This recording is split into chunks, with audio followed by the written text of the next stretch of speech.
Недавно я выпустил видеоролик об атеросклерозе, в котором сказал, что если холестериновые бляшки в сосудах на такой стадии, что кроме статинов ничего не поможет, то лучше выбрать статины. Я имел в виду, что выбирая между статинами или инвалидизацией и смертью, конечно, лучше выбрать прием статинов. Последовали комментарии, что как так я такое могу рекомендовать. Но, друзья, я врач, и для меня главное – это говорить правду и не навредить. Даже если эта правда горькая и не оставляет места для каких-то чудесных отваров и исцеляющих процедур. В этом ролике я дам 5 рекомендаций, которые вам помогут справиться с бляшками в сосудах, но главным образом профилактировать их возникновение. И посмотрите обязательно до конца этот ролик.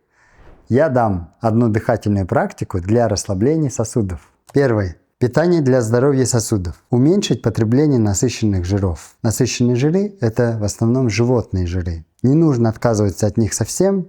Их можно употреблять только за завтраком и немного за обедом. За ужином лучше от них отказаться. Про то, как выглядит правильный завтрак, посмотрите в этом ролике. Дальше добавить в свой рацион питания полезные жиры, то есть ненасыщенные жиры. Это в основном растительные жиры, но и в некоторых животных продуктах тоже много ненасыщенных жиров, таких как яйца, рыба, морепродукты, ну и, конечно, авокадо, орехи. Все растительные нерафинированные масла холодного отжима содержат много ненасыщенных жиров. Ненасыщенные жиры, они вступают в контакт с другими молекулами. Их употребление приводит к тому, что на наших клетках увеличивается количество рецепторов к липопротеинам низкой плотности. И тем самым снижается уровень плохого холестерина в крови. Как я всегда советую, пейте перед едой горячую воду за 2-3 минуты до еды градусов 50-60, полстакана или стакан.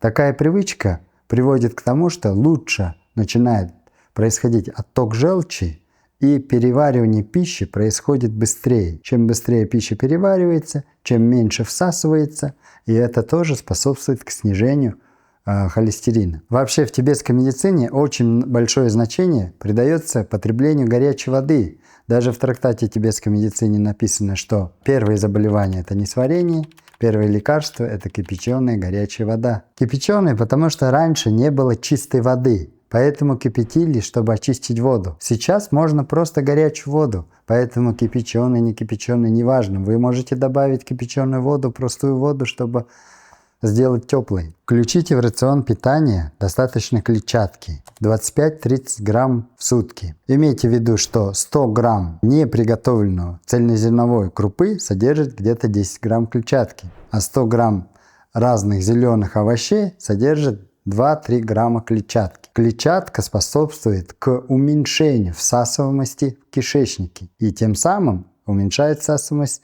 жиров и так далее. Тоже это способствует к снижению холестерина. Также обязательно, конечно, включите в рацион антиоксиданты, то есть продукты, содержащие антиоксиданты. Это всевозможные овощи, фрукты. Чем ярче их цвета, тем лучше. Вторая рекомендация – это соблюдение режима питания. Я очень много говорю про режим питания, но здесь я хочу сказать именно режим питания в контексте снижения холестерина, уровня холестерина. Я говорил о том, что 20% холестерина поступает с пищей, 80% вырабатывается клетками нашего организма, то есть печенью. Но есть здесь один нюанс. Это касается большинства людей.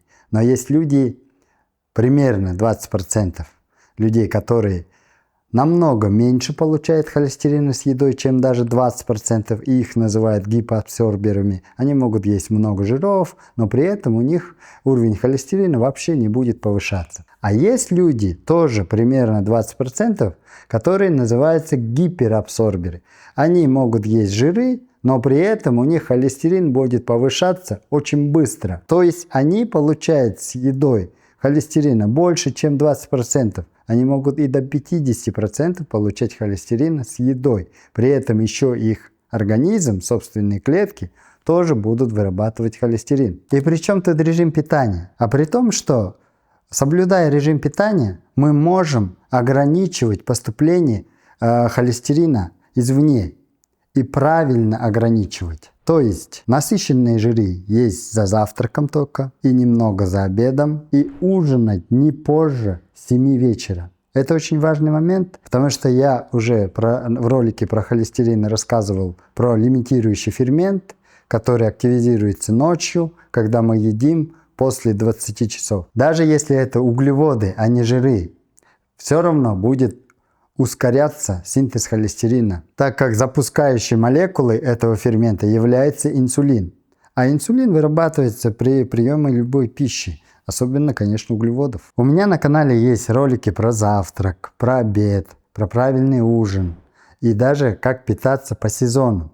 Поищите, посмотрите, и вы там все найдете. Но здесь вкратце скажу, когда я говорю про режим питания, имею в виду первое – трехразовое питание и питание по убыванию. То есть утром мы можем все себе позволить, иногда и сладости, вкусняшки, в обед мясо, клетчатку или там картошку с грибами, да, салатиками. А за ужином все равно мы должны уже себя сдерживать. Это только клетчатка и нежирные сорта мяса или рыбы. Третья рекомендация – следить за состоянием сосудов. Для того, чтобы образовалась атеросклеротическая бляшка, обязательно присутствие двух факторов. Первый – это повышение уровня липопротеинов низкой плотности. И второй – это повреждение эндотелия сосудов, внутренней стенки сосудов. Многие люди знают, что холестерин нам нужен, в том числе для ремонта сосудов.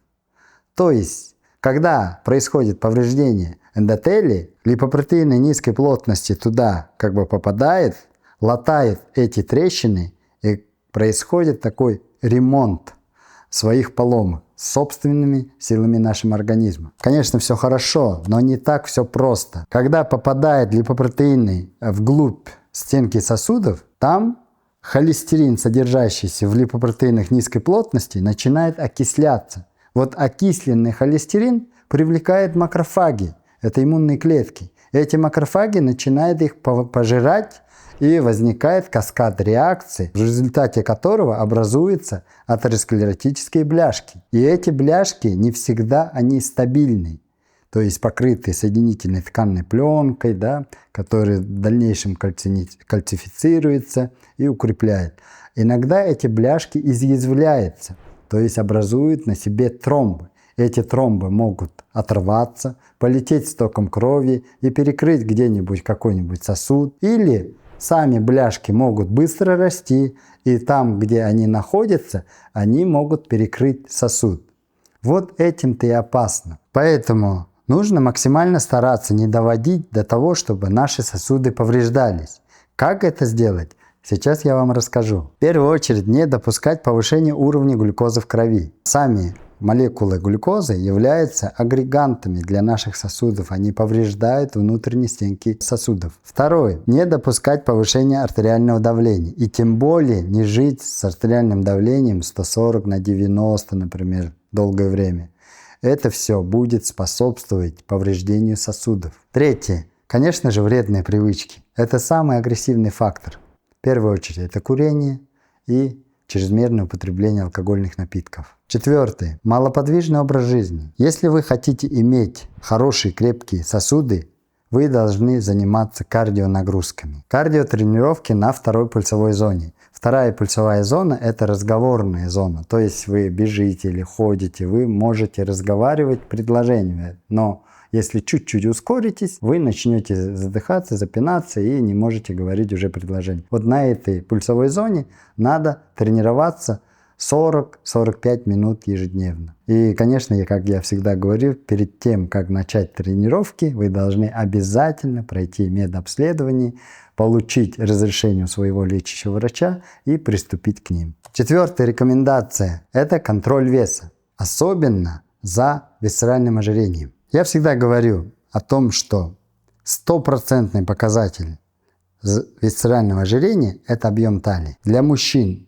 половины роста, для женщин ниже 48% от роста в сантиметрах. Если эти показатели объема талии выше, то значит у вас есть уже признаки висцерального ожирения. Что такое висцеральное ожирение? Висцеральное ожирение – это образование внутреннего жира, и внутренний жир образуется не только на внутренних органах, в печени, поджелудочной железе, но и в в петлях кишечника и в сальниках. И все это приводит к тому, что возникает системный хронический воспалительный процесс. Системные хронические воспалительные процессы, которые образуются при висцеральном ожирении, являются источником воспалительных цитокинов, которые разрушают внутренние стенки эндотелий сосудов и создают факторы для образования атеросклеротических бляшек. Даже небольшое снижение веса на 5-10% улучшает состояние сосудов. И здесь нужно обязательно отметить, что снижение веса за счет избавления от жира. Что я здесь имею в виду? Когда мы начинаем худеть, зашив себе рот, мы в основном худеем за счет потери мышечной массы.